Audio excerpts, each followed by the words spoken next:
We were looking for a couple of top match anglers to come and finish off the day, have a little bit of banter. There is no rules with this, we're just going to go off. And we did ask Andy Kinder, but he couldn't make it. Bless. So we managed to wheel a couple of other people in that have got a little bit of match experience between them. Now, if you watch the interbox and all of that, Mark, you'll see that they are supremely funny as well as fantastic at their jobs. They've won a ridiculous amount of stuff. So let's have a rapturous round of applause for Andy May and Jamie Hughes. Right, grab a seat. You can have the end peg, you always get a flyer. Always have a flyer. Are you on the... No, I got my own carp. A bit close, come on. Have you seen these seats, look? Come and snuggle in. We've got the got a carpet. spinny chair, let me sit on the spinny chair. Don't knock me coffee over. Right. We've had a really, really good briefing on what we're going to discuss, which basically was about 2 minutes in there going, what are we going to talk about?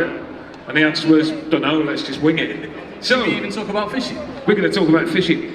You've always got a smile on your face. Always. Always got a smile on your face. I feel as though I need a cap on my head though for this light. It's bright, isn't it? It's a bit bright. There's a little bit of shine. I apologise if everyone's getting dazzled. A little bit of shine off there. Right then, let's talk about our years. We've had both of our years. I'm joining in with your success now. I'll have a bit of the royal we. We've done some filming. That's it. We have done some filming. I absolutely smashed him up on Drake.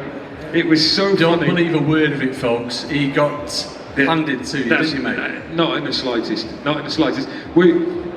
Does anybody watch on? No, actually, no. We'll not go there yet. We'll come to it in a minute. No, I will start it. We've gone on to Drayton. And I thought, right, let's make a bit of a programme about this. We'll have a look at the different styles of fishing that we can do. So he's been teaching me the pellet waggler, and you had a go at spotting. I couldn't believe how it went. From like not expecting much to like having one of the best days I've ever had on a pellet waggler. And obviously I was going to have a go with this carping lark, and I thought I could get that spot like 200 yards easy. I'm going to whack it right across the lake, but it's a little bit harder than what you made it out, mate, to be fair. It's very physical, and if you remember, very dirty, because you were paranoid about how messy you were getting. It's like, oh, don't want to get any of that on me. It's muddy. I got like loads of like ground bait and spot mix all over me. The old spot slot was all over him. I made it extra wet so he could get it. But fair dues, I've got to say that the man can chuck, and your spotting was absolutely cock on. I learned everything off him. You taught him well, mate. You taught him well. Well, one of the things that he did there, though, he stitched me up like a kipper. Because he gave me this pellet waggler rod that, obviously, I don't know what to do with. And he's gone, right, chuck it out. And I've chucked out, and he's left the floating there for a while, and I heard a little ting. It was like a big... Just as I'm casting out, I go, not got a clue. He went, you're not going to catch anything. I'm like, yeah, I will. He went, no, you're not. I went, no, I will. He went, you won't. Your pellet came off and you jumped out. And I did the railing behind and he hadn't told me. Anyway. You should have left it, mate. All good fun. Should have left it. I'd have had one in the end. We got a few little shots that are just whizzing around in the background, and let's just talk about the big matches. You know, you're both in the big match scene. I'm going to start with you, Jamie. What a year. It has. It's been phenomenal. It's almost more than I could ever expect was capable in match fishing. It's still a dream. How many times have you said that? Because you've said that a few times. As well. I'm your lucky charm because you seem to win when I'm filming you. Yes. That's what you do. Come and film me then. Well, you know, look, I need a share of the pot. I'll be there as well, so he's going to stay with me. I've had enough glory off you, Jay, you know what I mean? So let's just have a look now. I'm sure everybody knows what you've won, but let's just go through what you've won. Fishermania. You ever won that? 3 times. 3 times. How many times have you been in the finals? 9. 9 finals. That is ridiculous. Makes you sick, doesn't it? Doesn't it? Seething. You know, 9 finals is something. Winning it is incredible. Winning it 3 times. Well, the odds are if I've been in 9, then I've had 3 good chances, or 4 good chances. Yeah, but it's still 16 to 1, isn't it? Yeah. 15 to 1. 24 to 1. Oh, it's changed now, isn't it? Oh yeah, no, I'm BT now, darling. I don't work with Sky Sports. Don't do maths. So exactly 4. Yes. Anyway, so you've won a shed load of those. We like the next one. What else have you won? Maybe match this year, and Golden Reel final as well. And so, Tunnelbound Masters as well. I was quite proud of that this year. Fantastic. That's you know, you got the 3 big ones. Yeah. And then a few other just little ones. You haven't done Part D yet, have you? No, I don't do white tickets. No. See, you've got to go out. You need to be a trained spotter and get them all. That's absolutely phenomenal. What do you put your success down to? Endless preparation and persistence. And Andy, yeah, he shows me what not to do. I'll show him, folks, and he does the exact opposite. That's how it works. I've got to say, I love winning ways. It's mega. We do generally love doing it, don't we? And obviously we've got rather handsome Richard over there. He's on it. He's the man behind the camera, he's the one who makes it all happen. But we just absolutely love doing it, and hopefully all you lot enjoy it as well. He looks far too intelligent to loiter around with you two, though. Handsome strawberry blonde, isn't he? He is the intelligent part of the group, isn't he? Yes. Yes. So, it's down to preparation. That's easy to say, isn't it? Oh, it's just a bit of prep. Want another one, Jay? Yeah. How'd you do it? A bit of prep. No, but it's not just that. I've done it for that long now. We've done 10 years of endless chasing qualifiers, chasing these big events, and it's sort of become simplified. I mean, I've done it that many times at that many different venues that you learn how to approach all these different places and what not to do. So it rules out all that what not to do prep. Which I think, especially where the finals are as well, it's big fish waters, isn't it? Like Larford and obviously Hayfield. It's big fish waters, so it doesn't change, does it? No, it's going down your route. It's going carpy fishing, which is when Steve Ring was on earlier, we talked about worlds and how there is no hiding place. You cannot hide on the world stage, and you can't make a mistake, because if you make a mistake, you can almost guarantee that someone else won't. And this is where the what not to do really comes in, because you can write a lot out. And I watch you guys fish, and a lot of the time you'll have a very clear approach on what you're going to do. You've not got 24 different setups. I have a clear approach after I've rang him. I'm like, cheers mate, I'll go and try it. Yeah, shallow. Maybe shallow. Yeah. So December, shallow, got to be done. But you don't fuss about things. You've got a plan because you've done your prep. Yeah. And then you've got a second string to your bow just in case, but you've rarely got a third or a fourth or a fifth. No, because you're not going to win if you ever, in them big events, like you say, someone's going to get it right very, very quickly.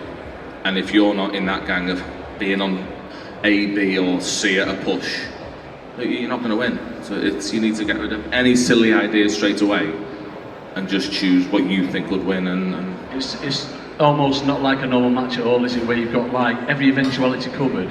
In them big matches, you've just got to make no more than two things work, haven't you? Yeah, as a rule. So things can change, as they did in Maver that you're watching this year. It's the first time ever I've got off my box halfway through the match and set something else up. What about that time at Cudmore when he went for a wee? Oh yeah, I went for I needed a wee. If you need a wee, you're going to go for a wee. He was that far ahead, he could have gone for a number 2, let alone a wee. Absolutely. But like we were watching you at Match This, and it was the pellet waggler. Yeah. And the weather conditions were crap, and it wasn't going to be pellet waggler day. And then they changed, didn't they, partway through, and we were looking, thinking somebody is going to do it soon. And there's a bloke that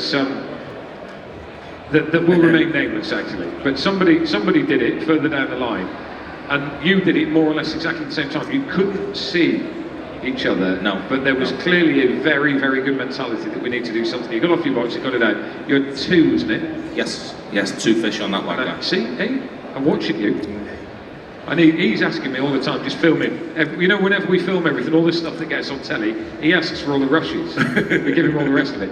And those 2 fish, all right, they didn't win you the match, but it was 2 fish that won you the match, whether it was that 2 or it was the 2 at the beginning or whether it was the 2 at the end. Yeah, I think more importantly, it was great catching a couple on the waggler, but what it did, it was at a time when things had gone a little bit dodgy. I'd stopped catching on a bomb, but it gave my bomb a rest.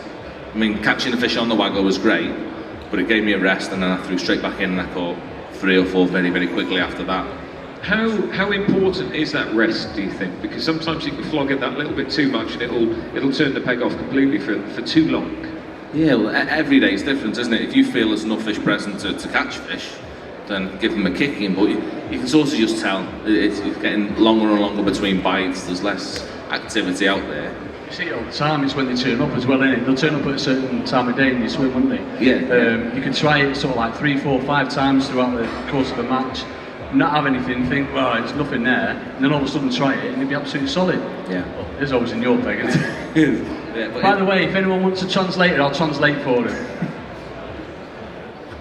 So, let's look at a scenario now. You've drawn the middle peg, obviously, at the moment. I'm always on the worst peg. So Never on the middle peg, mate. you've drawn the worst peg. You've got two absolutely fantastic anglers either side of you. It's a huge thing, by the way. How are you? What are you looking at? Are you looking at competing against your peg, or are you looking at competing against the other people? How much do you get drawn into what other people are doing, particularly when the anglers are a high standard? I mean, obviously, Jay's massive for it, aren't you? You'll be watching what's going on from the start. So sort of starting off short, then looking what's going on around you. Yeah. If I was in the middle of everyone with them pegs, then generally I want to be getting a little bit further out, or try and get further out than anyone. But ultimately, there'll always be a time of day when they're going to come onto your favoured methods. So it's things like that. But you're massive for it, aren't you? Yeah, I'm a massive fan of using other people to help me make my decisions at the right time. Do you watch me? Sometimes. Look, yeah. Normally on the repeat at the end. It's like, how did he do? We had the pleasure last year, and I don't think it's actually been done yet. It hasn't come out. We had the pleasure of doing some underwater work together, and it was absolutely fascinating. Because normally when I go out with somebody, they will do whatever they're doing, and I'll go up and tell them what happens or happened. And he told me before I went in and said, "This is going to happen, and that's going to happen, the other's going to happen." And it was absolutely bang right. And I've got to say, I've never met anybody that knew what was going on below the surface as much as you did. Yeah. And that's not smoke up your backside. That is genuine. It was a really interesting dive. Did you not get any of that from me at training? So chuck it in, it's going to go under, mate. No, you caught a shed load there anyway. Didn't you? You caught a shed load there, but we're going out and we're doing an underwater this year. Yes. You and I are. I don't have a clue what's going on. I might ring him up and ask him. Mate, it's such an eye-opener when you see, just how your bait lands, what it does. So really, really interesting stuff. But what's one of the key things that you think about when you're plumbing a peg up? Plumbing a peg up is vitally important, obviously. Yes, I suppose you've got to get your depths right and things like that. I mean, what I'm always looking at is for variations in depth and things like that in my peg. But when I plumb up, I think a big mistake that people make is where they plumb up to on the flow. I mean, you think it's dead depth whenever you're within that bristle. You're not even on the bottom. As we saw on the day when we went out, your rig's never ever in a perfect straight line that people assume it is. Your rig's always normally going your float towards whichever way the water's moving and your bait's trailing, as a rule, depending which way you put your rig in. And I think the most important part of plumbing up is understanding that that's happening to whatever degree, depending on the conditions. So you might want to go a bit You're more massive for it, aren't you? When you're plumbing up, you want to know what the slope on that bottom's like, and you're laying your rig in that way, so it's coming down onto natural, aren't you? Yeah, definitely. More than plumbing, I think that the biggest lesson I try and teach when we go out coaching is that for me, making sure your bait is registering on your bristle, be it with a bit of an arc in your line because it's windy, or nearly straight on perfect conditions, it's the most important thing in fishing. It was phenomenal. Again, when you'll see it when the film comes out, I'm probably spoiling it a little bit by saying in advance, but he's plumbed across his peg and he's told me what it is. So the difference, but how long a maggot is. So what's that? A centimetre. And it was what, 5-ish foot deep, there or thereabouts. Yeah. At whatever length it was out, and it's a maggot depth difference at one side to the other side. And they said at the one end it's going to be on its tail, and at the other end it'll be flat, and it was. And that, like, the micro attention to detail for me was incredible. Well, that's the difference, isn't it? When you get to that top level, with every little thing you do, it's what we were going to go into later. I'll be at the top level soon. Nearly. Listening to you. A few more days. No. But it's making everything that 1% better than you think it is at the moment. That's how you keep at the top. Let's come on to shallow, because you love shallow. You are the shallow master. Forget your plummates. Just be shallow, everyone. That's it. Get rid of all of that. Up in the waters where it's at. Feed is going to be the key there, isn't it, as opposed to just presentation? Yeah, absolutely. I mean, feeding, I think there's two main things. Feeding and presentation is everything in fishing. But certainly even more so for shallow. When you've got them fish competing where you want them, it's all about maintaining that feeding regime. And it's such a quick, easy way of fishing, isn't it? That's why I like it, 'cause it's easy. You don't have to think about it. You put your rig in, there's one on. You don't have to strike sometimes. So, what are you looking for? What tells you when to feed? Hang on.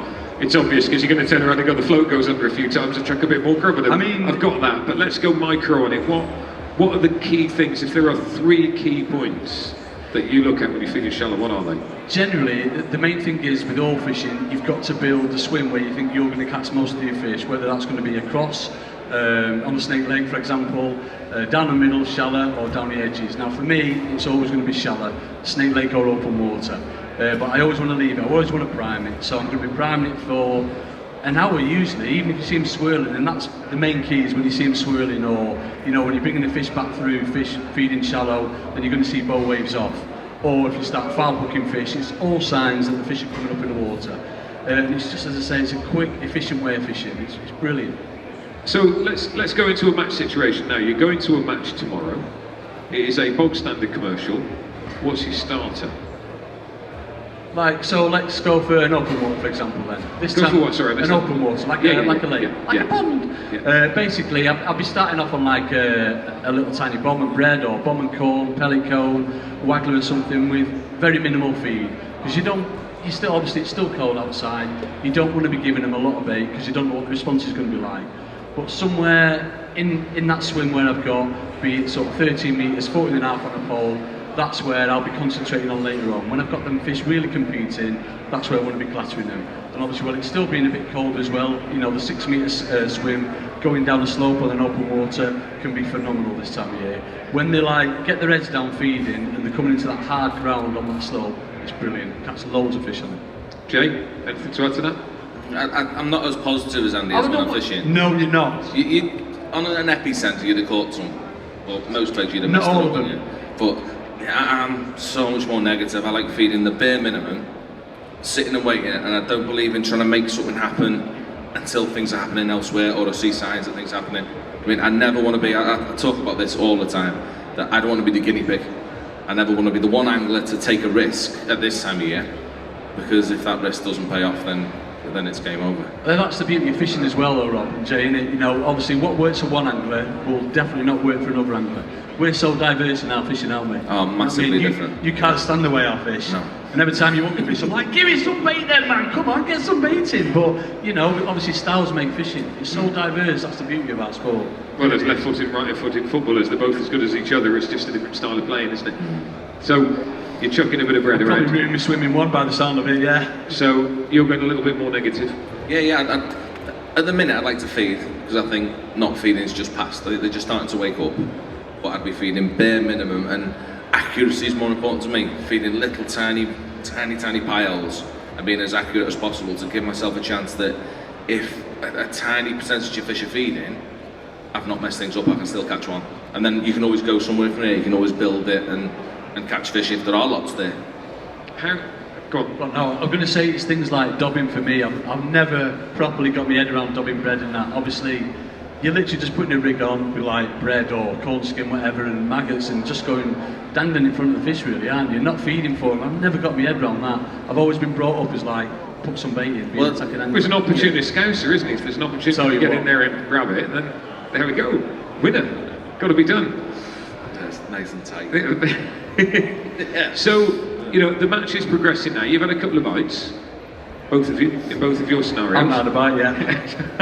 Yeah, but it's going to go in a minute, and you're going to go. I'm emptying it, tell you what. It's going to be a 17-pound tank, and you're going to reel it and go. Pound. No, in fact, don't count, do they? We're still in winter. Oh, we have a silvers match, are we? Oh, right. Got to be silvers, mate. Oh, hello. What are you fishing bread for then? Get off it. Get the boilies in. Get the proper fish on. So anyway, 2 hours in. It's going relatively well. I've had a couple of bites. So I think the other thing where a lot of anglers go wrong as well, certainly we notice it when we're coaching, is exhausting the swim too much. Obviously that's why you've got like 2, 3, 4 swims on the go. You've got to keep swapping and changing. Obviously leave the fish there to draw others in. Don't just completely exhaust one swim. Come and try somewhere else. And you'll know anywhere where you've been feeding for so long, if you don't catch or get a bite within 10 minutes, again it's time to come off it and just go somewhere else again, isn't it? Yeah. Have I done right? Have I? Pretty much, yeah. Yeah, I'm not a fan of the 3 and 4 pegs. I believe that if you're not catching fish, then if all the pegs are the same depth-wise, and you're not catching, there's no fish there. If you've got a variation in depth, then yeah, they can be in certain depths and not in others, and you can find them. But by making multiple lines in the same depth, I think all you do is dilute the fish and give Spread yourself the fish. less chance of catching them when they do feed. There is a bit of don't know if there is a tendency, but it's very easy to sit on the box and think, right, I've got me 5, I've got me lonk, I've got me feeder chuck at 65 turns or whatever it is, because 35 turns, whatever. Eyebrows went up then. 35 turns. How are you fishing 35 turns? Why does everybody fish 35 turns? Why don't you do 37? And then there's down the edge, and that's it. It's either it or isn't it? So conditioning comes into it because the fish aren't used to being fed there. But at the same time, if they're used to being caught there, do they back off it a little bit? Is it better to go on the wild side a little bit? I think it can be, obviously, you know, and that's again the beauty of fishing, it's experimenting as well. Obviously, we've all got our set ways in how we fish, but sometimes, how often have you tried it when you do something different, it works for you? You know, whether you experiment with different baits or, you know, different rigs and what have you, more often than not, it does work for you. Right, let's get on to your coaching. You're both very, very successful coaches. What is the number one mistake that you see most people making? So there's two main things, which is feeding and presentation. More often than not, 9 times out of 10, everyone's fishing too heavy for the time of year. So whether that be too thicker lines, too heavy elastics, too bigger hooks, and then just putting in mouths too much feeding. Don't get me wrong, I love feeding, but there's a time and a place for it. You've got to be really careful. It's mad, isn't it, how many people fish too heavy and too thicker lines. Yeah. And obviously, the invention of puller kits is massive. It allows you to get away with, you know, targeting silvers as well as carp. Because this time of year, the carp don't really fight. You can catch some big wobbly things, and they're just like getting back to your top kit and just keep pulling. Yeah, you still fish nice and light, can't you? And definitely. Anything. And obviously, that reduces the chances of bumping other fish like skimmers and hide and roach and that. Just drag them in, can't you, mate? Feed all those casters, drag them in, can't you? Jay? Man, it'd be what I've said about plumbing, but we're going to brush off that because we've spoken about that. And the second thing that would be, I'm a bit of a believer in, again, simplifying everything, in that there's only really 2 ways of feeding or fishing a peg, in that you either loose feed and you get fish competing all the way through the water, or potentially feeding all the way through the water, or you put a trap on the bottom and you sit and wait. I feel to do one or the other, you have to have the correct bait to do so. Like if you're trying to put a tight pile in, you need the correct bait that you can actually achieve that tight pile with. And in turn, you need the right rigs to present a bait static. You want a nice positive, heavy rig to make it static if you're fishing over a pile. Whereas vice versa, you want a nice light rig that can potentially catch fish through the water if you're loose feeding. Where I don't think people use the right rigs in the right situations a lot of the time. Yeah, it's really interesting. In carp fishing, we're very, very, very rig orientated. And there is, a lot of the time, there isn't actually a right or wrong answer. It's more the presentation of the rig rather than the rig itself. Because so many rigs have labels. You need a Ronnie rig, you need a heli rig. Actually, what you need in this circumstance is either a big bait or a little bait that's either popped up or critically balanced. So ultimately, it's the very, very last bit that's the important bit. But the rig side of things is really important in carp fishing. It doesn't seem to be taken as seriously with the match angling world. I think we're getting onto it sort of slowly but surely. Certainly Richard's like put us onto it a lot, hasn't he? That carp in essence of it and setting the traps and that, it's massive, isn't it? Oh, huge. I think it's the ledgering applications in match fishing that carp fishing does need to be brought into things a lot more, because our rigs are shocking. What about what about flavours and liquids? Because that again is something that in the carp angling world is very popular. In your world, it's only just started to come in, and we spoke to Steve Ring earlier that was talking about goo and how useful a couple of drops of goo is on stuff. There's also various different liquid additives that you can dip your feeder in or whatever. Do you put much weight in those? Because looking from the outside in, fishery pellets. So actually, it's a great leveler because you're using the same thing, and if you're using it better, the chances are you're going to win. But if you turn up with a really good edge, then they might pull onto your feed more. Definitely, obviously, a lot of fisheries, if they use fishery on pellet, then it's not going to do any harm whatsoever putting an additive on them. No. But I think confidence plays a massive part in that. It's like when I'm on natural waters, say rivers for example, fishing for anything, if I don't put turmeric on my bronze maggots, I've got no confidence.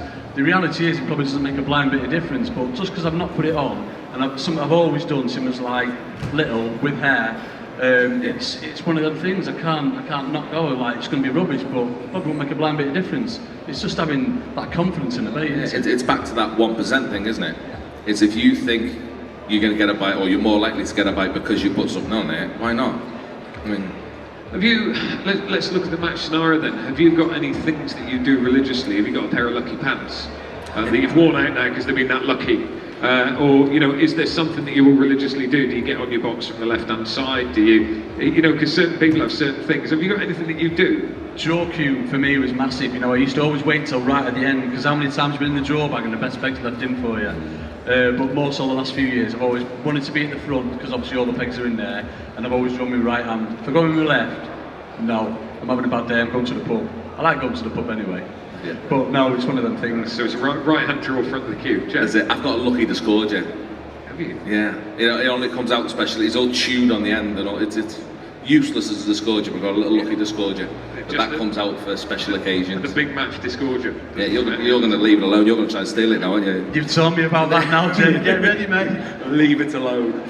Quality. We're going to finish up in a minute. We've got 5 minutes left. I'll just talk about winning ways and how, what a success story it's been. It's been absolutely brilliant, isn't it? Yeah, thanks to, you know, obviously each and every one of you. Obviously we got voted YouTube Talent of the Year, and it's absolutely phenomenal for us. We've only been doing it a year. But obviously we couldn't do it without the main man as well, Richard. Give us away, Rich, come on lad, there he is. No, it's just brilliant how it's going, and you know, there's so many avenues we can go down, isn't there? And yeah, we've decided to branch up a bit. I mean, to begin with the solo careers, please. No, definitely that's not. Wrong. That's wrong. Definitely. But we started up with very much the tutorial side of things, a bit about as serious as you can get with this one. But now we're going much more down the YouTube, just having a laugh. I mean, we still want to keep it very much coaching based. I think that's the beauty of it. We try and appeal to everyone, don't we? Yeah. I mean, I might not appeal to everyone, but Jay certainly would get his point across to everyone. But that's the way we want it to go down. You know, just appeal to absolutely everyone, not just sort of like serious match anglers. We want everyone, because at the end of the day, it's a hobby. We just absolutely love the sport. You know, we'll wake up like, yes, I'm going fishing today. It's just absolutely can't get enough of it, and you know, we've got loads of potential there.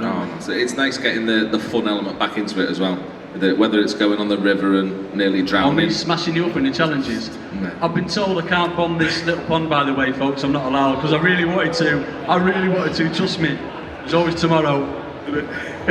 You'll have to go in flat. There's only about 8 inches deep, isn't it? Talk to me about some of the highlights then. You know, you've made a variety of different things so far. Talk to me, what's one thing that really stands out for you on your history? Beating Jay in any challenge that we do, really. I mean, there's a round of applause, Luke. So I suppose... So, by default then, that means that you are 3 times Fisher Ready champion, because if you beat the man, then you're the man.